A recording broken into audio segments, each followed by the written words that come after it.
Hey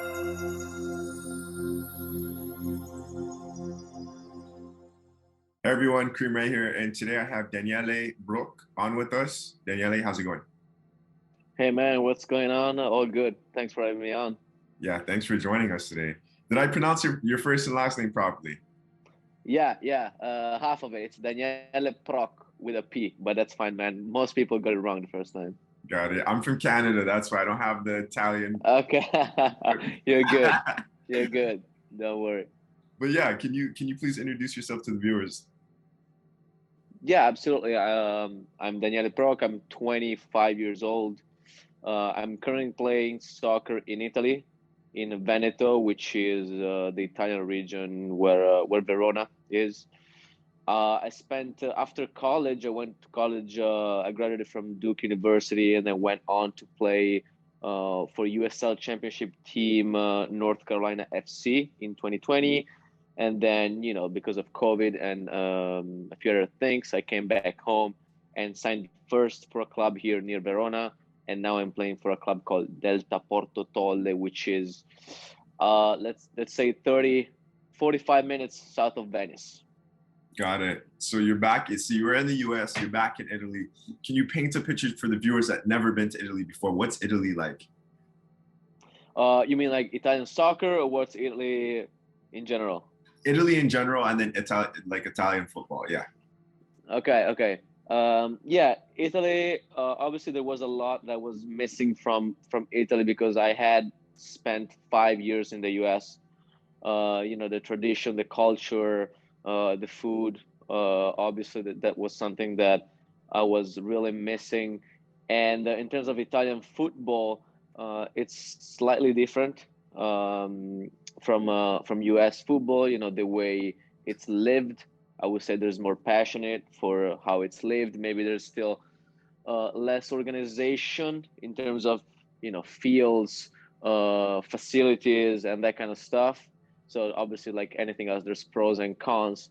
I like the way the season is structured here because it's a typical European season running from August to May, and yeah, we live it like and then the lifestyle is similar, right? You have either morning or afternoon training. Sometimes you have 2 a days, and then you play on Sunday, and the rest of the time we live with the guys, and you have the day off, like half a day off to just relax or do something else that interests you. Got it. So how'd you go pro? So I graduated from Duke University in December 2019. I entered the MLS draft, but I got undrafted.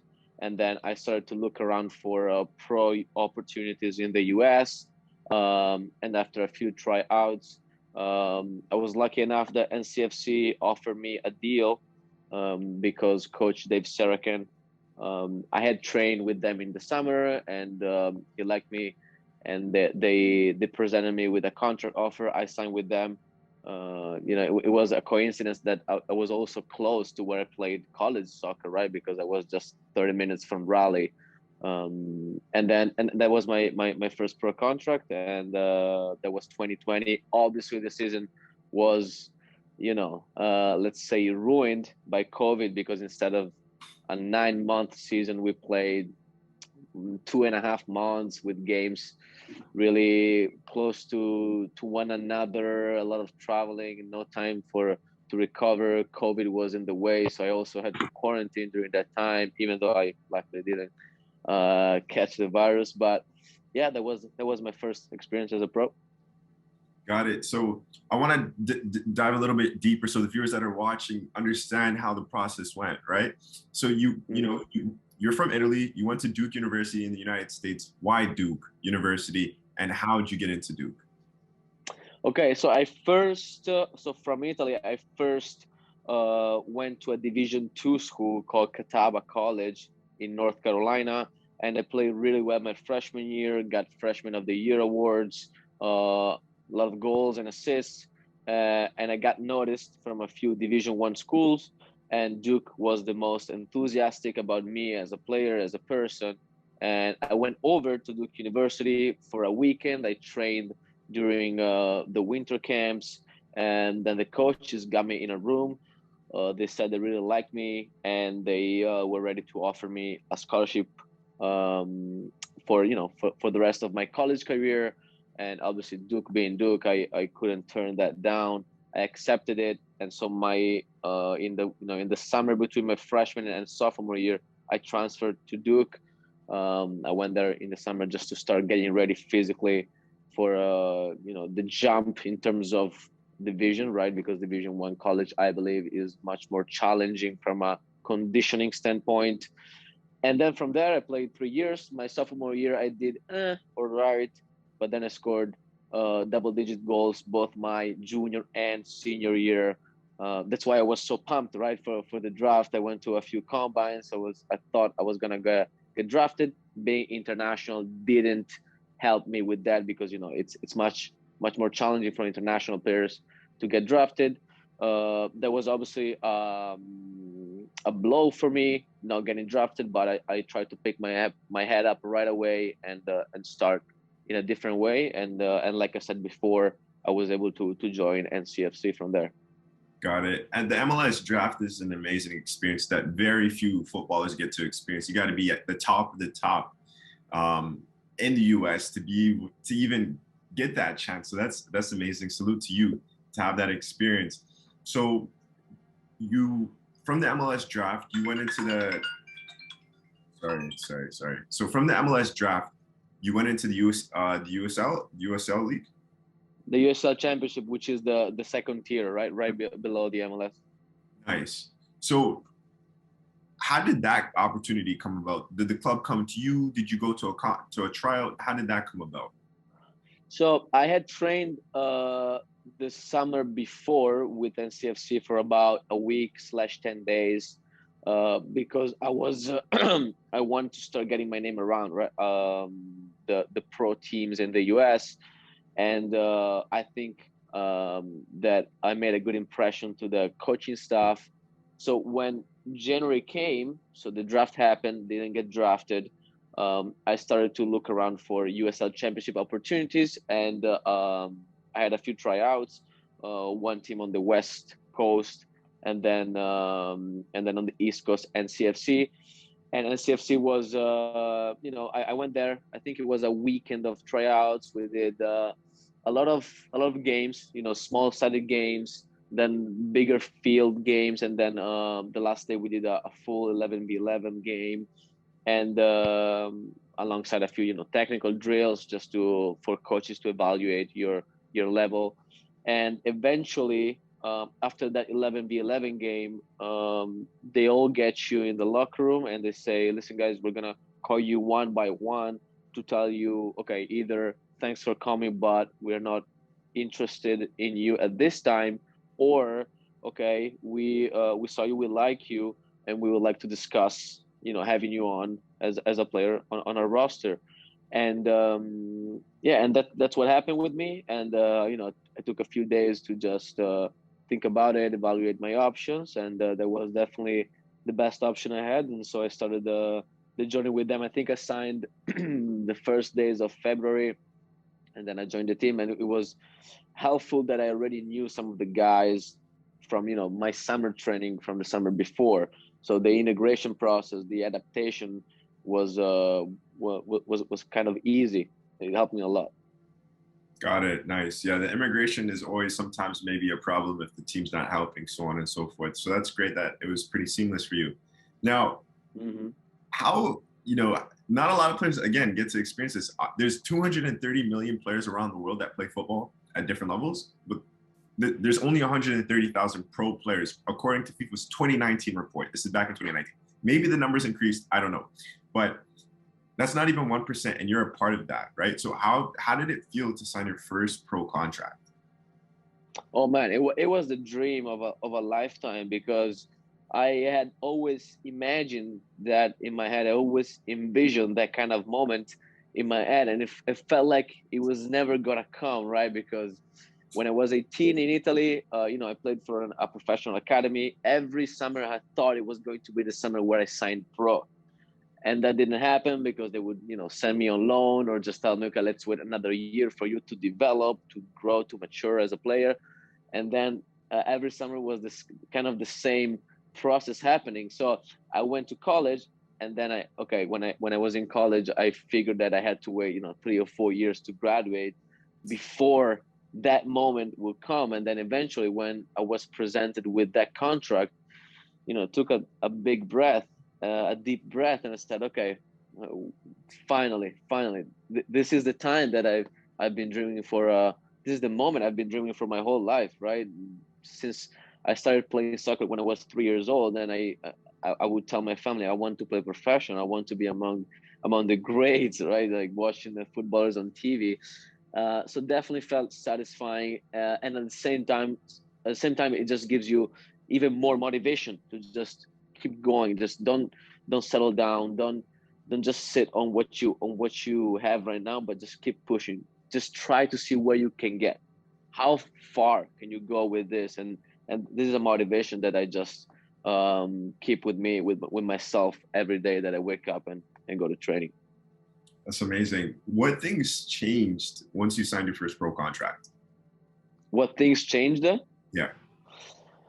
Okay, so when you are in a pro environment, you have everybody on the same page. So, and this is a helpful transition from college if you have the right mindset. Obviously, in college, you have, some kids who are thinking of going professional, other kids who are there giving it all, but they are not planning to play in their post college career, and maybe other players who are just who are there but don't want to really buy into it. So I liked my transition to professional football because I was finally able to say, okay, right now we have everybody on the same uh, boat, so everybody has something at stakes, because luckily, and sometimes not luckily, this is a job that depends on results. You do well, the following year you have better contract, and you can start planning your life according to the paycheck you're going to receive. You do bad in terms of results, the following year you're going to get either the same contract, or in the worst case scenarios, even a worse contract, right, in financial terms. So that gives you the motivation to just keep being the best version of yourself, because if you just lower the bar for a week or two, you may compromise a season, and that means compromising your salary. That means compromising the plans you have for yourself in life. So being in a pro environment helps you be mentally strong, and just stay focused on this kind of things. Got it. Great points. What advice would you give to players that want to be professional footballers? Man, the advice is it may sound cliche, but if that's your dream, just keep pushing. Surround yourself with people who keep pushing you, and continue to get inspired by what inspires you. Whether that's watching pro footballers, whether that means going to live games, whether that means getting advice from people who have been there, and try to keep finding ways to improve your weaknesses, right? So if you are not athletic enough, or you have to work on your ball control, or whatever it is, try to step up each of these categories so that you can get to a level where you can be defined. We call it as a complete player, where he has, right, all the abilities are at a good level. And then obviously you're going to want to stand out in a few of these, but just get to a point where you have all the fundamentals, to be able to compete at that level. Good points. So, you went to, so you're from Italy. You went to Duke University in the United States. You went to the ML. After that, you went to the MLS draft. What did you study in at Duke? I studied journalism. Nice. Okay, journalism. Okay, yeah, I seen your post with Fabrizio. I don't know how to pronounce his name properly. He's like very big. Yeah, Fabrizio Romano. Yeah, I seen it on your Instagram. I want to ask you about it. But okay, so let me place this. So you're from Italy. You went to Duke University in the United States. Then you graduated. You went to the MLS draft, and then from there you played in the USL Championship. And then after the USL Championship, you went to Italy, correct? Yep, correct. Amazing. And then so you mentioned you studied journalism. Was Fabrice the one that inspired you to get into journalism, or was that something you always wanted to do? No, so I actually learned about Fabrizio Romano and all his all the things he's doing later on. I decided I wanted to study journalism when I first started to study at Duke, right? So I got into the journalism program. I was lucky that I really met a lot of inspiring professors that really pushed me to keep learning the subject and keep improving my writing, my reporting skills. And yeah, so I continue to cultivate this kind of passion alongside the passion I have obviously for football. And it was, I think, October 2020 I was able to sign a collaboration, a working collaboration with Forbes, for which I write about Italian soccer. So that helped me, starting to learn about the world of Italian soccer and the money behind it, because that's obviously the style, Forbes style, and then obviously by learning about this stuff and the journalists that cover this kind of beat, obviously I got to know the work of Fabrizio Romano as well, Gianluca Di Marzio. There's a lot of guys in this industry, and I was able to meet Fabrizio Romano last November in Rome. There was a conference, a summit called Social Media Summit. I think Social Football Summit. I don't remember the exact name, but it was a great conference, a great networking event. I was able to listen to Fabrizio Romano, like I said, Di Marzio, and a few prominent journalists, and then yeah, I took the opportunity to just take a picture with him, and who knows, if he's willing to, I'll be happy also to have his perspective and include it in one of my Forbes piece, because obviously he's one of the most known guys in the transfer market world, if not the most renowned guy in this kind of industry, this kind of world.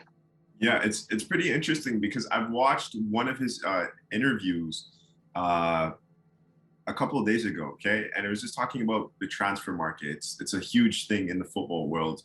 People love to know about the transfer market. And he was one of the main guys that was releasing news before the TV, so on and so forth. Anyways, I thought it was pretty cool. I was looking at your Instagram. I seen the picture. I'm like, wow, this is awesome. And now I get the chance to meet you and do an interview with you. I'd also love to talk offline about, some journalism stuff. But all right, boom. So now you're back in Italy. You're playing football. What position do you play? My favorite position is second striker, but I can play any attacking roles. I like to be the second striker, being close to another striker, so that you can combine. You can always have someone next to you to do those quick combinations and just fool the defenders. Got it. And what advice would you give to players that play in that second striker position? Yeah, I would say it's one of the most interesting roles, because you have to be aware of a lot of things, right? Of your positioning between lines. That's fundamental. You have to develop a strong relationship with the midfielders, because you want them to pick you out with those passing lanes, even without looking at you, right? So maybe they look at one way and then they go they play a strong pass to you. And then obviously you have to be very good with your first touch, possibly always toward the goal. That's something I stress on a lot with my teammates. If you can, the first touch always toward the goal, especially in that position where you are, you receive the ball a lot of the times just outside of the opponent's box. So if your first touch is toward the goal, you put a lot of pressure on the opposition defense. So yeah, first touch, positioning, and strong relationship with both the midfielders and the other guy playing next to you, because you want to flick it to them and then receive it back, or dummy it to them and receive it back. That kind of relationship is just essential for strikers and second strikers. Good points. What type of player are you on the field? Are you, do you shit talk? Are you quiet? Are you like a Hmm. fast player? Like, what type of player are you on the field? Okay, it depends a lot on the game. I for sure one thing I need to keep talking. I like to be positive with my with my teammates. I have to keep talking when I play. Otherwise, I risk stepping out of the game mentally. So even if that's like something encouraging, okay, that's good. Let's think about the next one, or where that's like a compliment, good pass. Let's move on. I need something I learned about myself is that I need to speak, to just stay in the zone.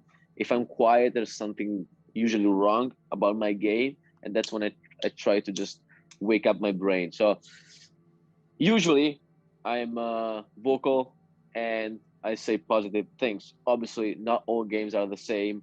If you have defenders pissing you off, if you have the ref pissing you off, sometimes you have to find a kind of motivation that you were not planning to use. Maybe that's anger towards the defenders, towards the ref, but then convert that into positive energy and use it, to sprint faster, to make a more decisive pass, or to hit the ball in a certain way. I don't know if I'm getting the message across, but whenever you find it hard to be in the zone, try to catch the energy, something that really gets you motivated, and convert that into energy that you can use to practically doing something positive for your team. Yeah, that's that's a really good point, because I like the point that you mentioned where you're using that anger and then, to make that sprint, to make that tackle, because that could really help you in the game, right? That's a great point. And then transitioning that energy into positive Mm-hmm. energy. So that was really amazing to share. And I don't think a lot of players really might have, be conscious of that they're doing that, or know how to actually control that. So that's a great point. And the last Yeah, sorry, I was going to say there was my college soccer coach who always emphasized, take it personal, okay? Take it personal, but how do you take it personal? Not Don't take it personal and then you just make stupid fouls. Take it personal so that you can create the kind of energy that you can use for positive things. Like that's what I wanted to get across, obviously. Got it.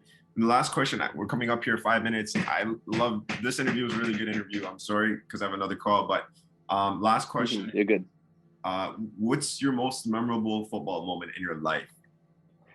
My most memorable football moment in my life. Okay, you caught me unprepared here. Uh, okay, let's separate the question into two moments. College soccer moment, because I obviously have very fond memories of my college time. I would say either a 3-2 win at home against Notre Dame my junior year, or a 3-2 win away at UNC in the derby between Duke and UNC. I think we were down 2-0, and then we came back and won 3-2. In terms of post college, football career, I would say last year when we were able to make the playoffs with the last game of the season. It was like a 3-team battle. There were the coaching staff members outside of the field checking the scores of the other games, and we were winning. And then at the end of that of the when the final whistle came, we were so happy. We celebrated and we took pictures. That was an amazing moment, because the goal at the beginning of the season was not to relegate. Relegation and promotion in the European football is essential. So we go like, okay, let's not relegate. Let's do everything toward that goal. And then we did so well that we were able to access the playoffs, which was a historic moment for the club. Nice. I don't think US or Canada, well, besides Canada, Canada is young. I don't think the US is going to integrate promotional regulation anytime soon, just because Mm-hmm.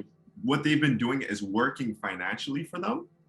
The system that Exactly. they've created. So maybe in the near future, I think they might. Who knows? Maybe there's more teams and they could do it. I don't know, but what they're doing is working. So kudos to them. But and Like you said, there's such a huge financial world behind this decision to not have promotion and relegation that we'd have to have another longer interview to discuss all of this. Yeah, absolutely. I agree with you 100%. I'm going to ask you the 5 fun questions now. We're going to end the interview, but I want to hop on a call with you after the interview too. Like, not like in a couple of minutes because I have another interview, but I'd love to talk offline. Absolutely. Sounds good. Okay, cool. So the last 5 questions, fun questions. Who's your favorite team? AC Milan. Favorite player? Right now, I'll go with Dybala. Dybala. Or Mertens. Favorite cleats? Dries Mertens also. Cleats. Right now I'm wearing Tiempo, which is an unconventional choice for strikers. Nice. Favorite food? Food. Let's go. Pasta, pizza. Pasta with seafood as a condiment. And the last one, your favorite artist? My favorite artist? Yeah, music-wise. Oh, music-wise? Music-wise. Man, I like rock as a genre, but man, wow, my favorite artist. I'm being boring right now, I know. Let's say that lately I've been listening to a lot of Oasis. Got it. Oasis, yeah. Okay, I just want to make sure I'm pronouncing your name properly again. Daniele? Daniele Proch. Daniele, okay, perfect. Well, Daniele, before we go, I just want to thank you for taking the time for joining us on the One Soccer Nation podcast today. Appreciate it, man. Thank you for having me on.